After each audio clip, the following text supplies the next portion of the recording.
Mesdames et messieurs, bonjour, bonsoir. Je suis Père pour LTLT Lakers tout le temps, la chaîne francophone des Lakers. Dans l'émission d'aujourd'hui, nous revenons sur la victoire des Lakers à Salt Lake City hier soir sur le terrain, sur le parquet des Jazz de Utah.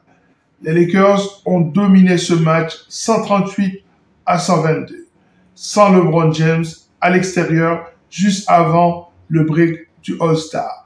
Une excellente victoire des Lakers qui reste dans une dynamique positive. Nous allons analyser tout ça. Lakers tout le temps, c'est tout de suite. Step 1, wake up early, gonna rise with the sun. Step 2, get some good, some food in you.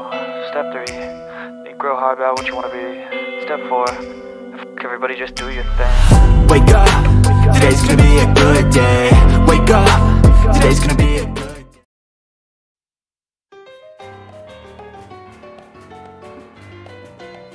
Les Lakers ont remporté une victoire extrêmement importante hier soir, 138-122, sur le terrain des Jazz de Utah, une équipe difficile à jouer. Les Lakers passent à 30 victoires et 26 défaites et encore dans la course pour toutes les places de playoff, mais tout va être très difficile puisque tout le monde joue bien, toutes les équipes qui sont devant les Lakers jouent bien. Par exemple, la victoire hier soir à Denver des Kings de Sacramento met la barre très très haute. Les Lakers ont remporté le premier quart-temps 34-28. En deuxième quart-temps, ils ont pris 41 points des Jazz de Utah et là, ils se sont retrouvés avec un tout petit point d'avance à la mi-temps. Les Lakers reviennent au troisième quart-temps avec l'esprit de vengeance et remportent ce quart-temps 38-23. Et c'est là qu'ils ont pris l'élan, qu'ils ont pris l'avantage définitif sur cette équipe des Jazz qui, même si elle fait 30-30 dans le quatrième quart-temps, a perdu 122-138. Il faut noter la défaite du poursuivant des Lakers, l'équipe des Warriors de Golden State qui ont perdu sur leur terrain face aux Clippers de Los Angeles. Souvenez-vous, nous souhaitions cette victoire pour prendre un peu de distance par rapport à cette équipe des Warriors qui est absolument brouillante pour l'instant. Sinon, dans cette conférence Ouest, il n'y a pas eu beaucoup de surprises. Donc, on est dans une situation de statu quo. Il n'y a pas beaucoup de choses qui ont changé. Dès lors, les Lakers sont toujours 9e malgré cette série de victoires. Je vous rappelle que les Lakers ont gagné 6 de leurs 7 derniers matchs. Leur seule défaite, c'était celle face aux champions en titre, les Nuggets.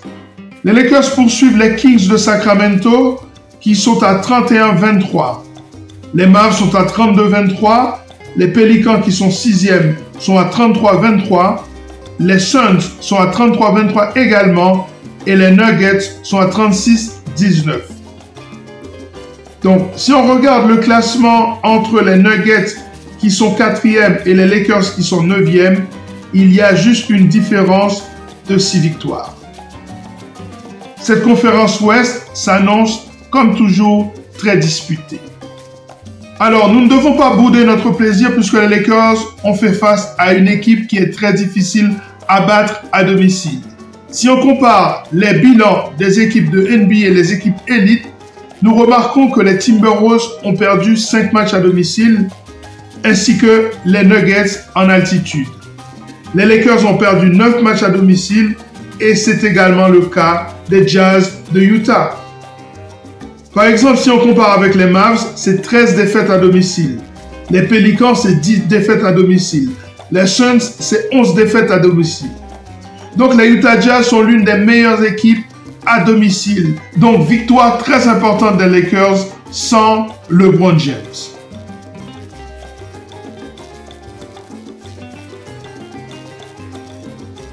Les Lakers ont fait preuve de beaucoup d'adresse hier soir. 57% de réussite au tir, 45% de réussite à 3 points et 83% au lancer franc. Les Lakers qui ont tiré 24 lancers francs, 20 sur 24, un excellent pourcentage. Les Lakers ont néanmoins perdu la bataille du rebond 44-37 et la bataille du rebond offensif de 10 unités, 15-5.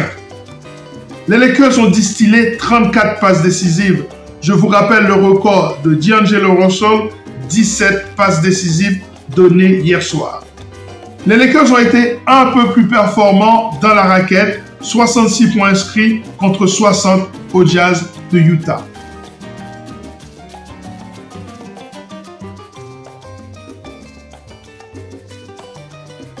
Anthony Davis a été dominant hier soir. Comme je vous l'ai dit dans la section précédente, les Lakers ont affronté une équipe des Jazz assez difficile à manœuvrer sur son parquet. Ce qui est intéressant, c'est de voir que cette équipe des Jazz possède un front court particulièrement intéressant avec Lauri Markkanen, John Collins et Walker Kessler, qui est pour moi l'alter ego d'Anthony Davis. Tant ce joueur est intéressant dans la raquette, c'est un contreur hors pair. Et malgré ça, Anthony Davis a dominé ce match. Sans la présence de LeBron, il a joué 38 minutes, il a pris 15 rebonds et a inscrit 37 points. À ça, il faut ajouter les 2 blocs et 1 sur 3 à 3 points, sans compter 13 sur 25 au tir.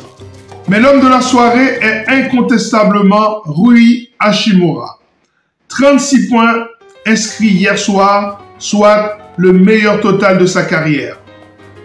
Quand il était sur le terrain, les Lakers étaient à plus 25. Il faut noter son excellent pourcentage à 3 points, soit 6 sur 8.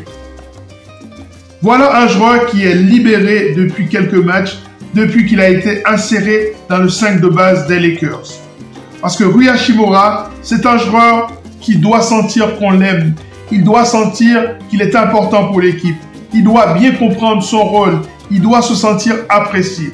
Rappelez-vous, l'année passée, c'était la même chose. Quand il était benché, il était sur le point de craquer. Et quand Darvin Ham a fait de lui le 6e homme de l'équipe, il est devenu une machine à scorer, à défendre et à mettre des tirs à 3 points. Je vous rappelle que Rui Hachimura a battu un record du meilleur pourcentage à 3 points pendant une série de playoffs. À côté de lui, record aussi pour D'Angelo Russell qui a joué 33 minutes et a distillé 17 passes décisives. À cela, il faut ajouter ses 11 points. À noter qu'il n'a pris que 8 tirs. Dans un match où il n'y a pas LeBron James, je ne m'attendais absolument pas à ce qu'il ne prenne que 8 tirs. Il a terminé avec 9 rebonds, soit un rebond seulement d'un triple-double. Dans ce 5 de base, il y avait aussi Austin Reeves qui a inscrit 22 points. On commence à retrouver une forme de régularité avec ce joueur. Je vous avais dit que rentrer dans un système où il n'est pas le principal ball handler, ça fait de lui un deuxième arrière qui prend son rôle à cœur. Enfin, dans ce 5 de base, il y avait Taurean Prince qui a inscrit 11 points. J'avais parlé de cette possibilité qu'il soit dans le 5 de base, de même que je pensais que Spencer Dinwiddie aurait pu également faire partie de ce 5 de base. Force est de constater que le coach a considéré que c'était mieux qu'il sorte du banc afin de s'assurer qu'il y ait toujours un ball handler qui sort du banc. Ainsi, il a terminé le match avec un plus 9 quand il était sur le terrain et 10 points inscrits et sans oublier 4 passes décisives. Il n'a perdu qu'un seul ballon avec un excellent pourcentage de 4 sur 6 et surtout 2 sur 4 à 3 points.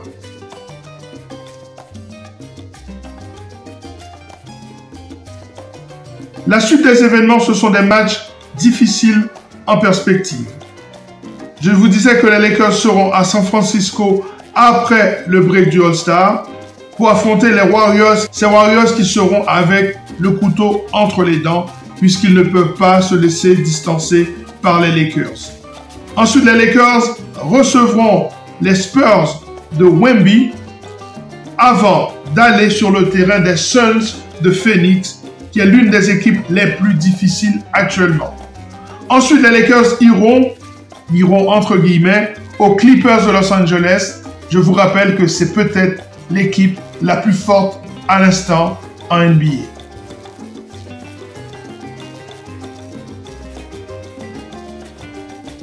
Voilà, ça est terminé de cette émission consacrée à cette victoire extrêmement importante des Lakers sur le terrain des Jazz de Utah juste avant le break du All-Star Game.